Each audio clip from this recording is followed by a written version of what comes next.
हर खिलाड़ी पर इतना पैसा कहां से बरसाते हैं आईपीएल के मालिक, कैसे करते हैं कमाई। एक ऐसी रिपोर्ट सामने आई जिसने सभी की नींद उड़ाई। कोई है 5 स्टार होटल का मालिक, तो किसी के पास है पर्सनल हवाई जहाज, तो कोई है बॉलीवुड का किंग।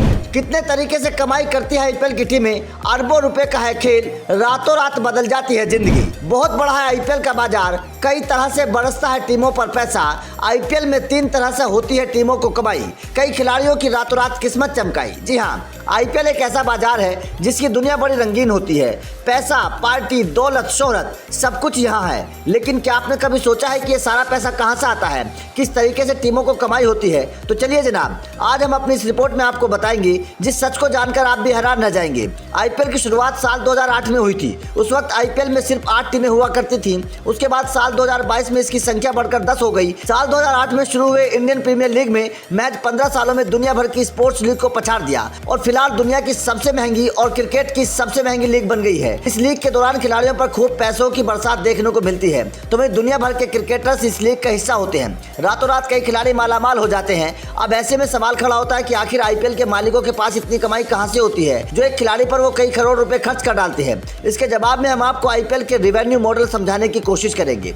क्या है आईपीएल की कमाई का सबसे बड़ा जरिया। आईपीएल का संचालन बीसीसीआई करती है। ऐसे में बोर्ड और लीग की कमाई का सबसे बड़ा जरिया मीडिया और उसके प्रसारण अधिकार है, जिसे वो बोली लगाकर चैनल्स और बाकी मीडिया यूजर्स को बेचती हैं। शुरुआत में इन मीडिया अधिकारों और प्रसारण अधिकारों को बेचने के बाद जो पैसा मिलता था उसका 20% हिस्सा बीसीसीआई के पास जाता था, तो वहीं 80% हिस्सा टीमों को मिलता था। लेकिन धीरे धीरे ये कम 50-50 हो गई। फिलहाल टीवी प्रसारण के अधिकार स्टार स्पोर्ट्स के पास हैं, तो वहीं डिजिटल प्रसारण के अधिकार जियो सिनेमा के पास हैं। आईपीएल में हिस्सा लेने वाली फ्रेंचाइजी मीडिया प्रसारण के अधिकारों के अलावा कई एड कैंपेन और स्पॉन्सरशिप से भी पैसा कमाती हैं, जिसके तहत वो मैच खेलने के लिए उतरने वाले खिलाड़ियों की जर्सी का स्पेस भेजती हैं। इसमें अक्सर खिलाड़ियों की टोपी, जर्सी और हेलमेट पर दिखने वाले कंपनियों के नाम अलग होते हैं और इनके लोगों का इस्तेमाल करने के लिए कंपनियां खूब पैसा लेती हैं। लीग के दौरान टीमें इन कंपनियों के साथ अपने प्राइम प्लेयर्स का एड शूट करने के लिए भी काफी पैसा लेती हैं।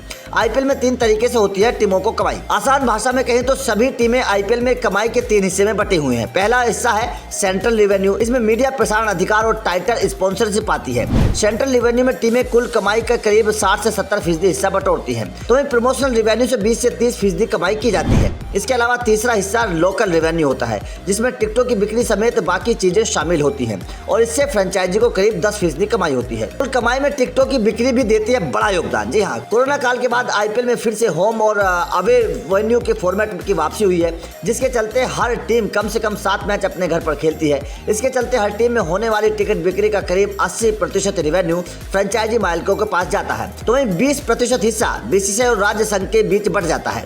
फ्रेंचाइजी को टिकट की बिक्री में काफी कमाई होती है। तो इस तरीके से आईपीएल की टीमें अपना पैसा कमाती हैं। तो आपका हमारी जानकारी पर क्या कहना है और क्या आपको लगता है कि आईपीएल में और भी आगे जैसे जैसे वक्त बढ़ता जाएगा टीमों को कमाई बढ़ती जाएगी? कमेंट करके जरूर बताएं।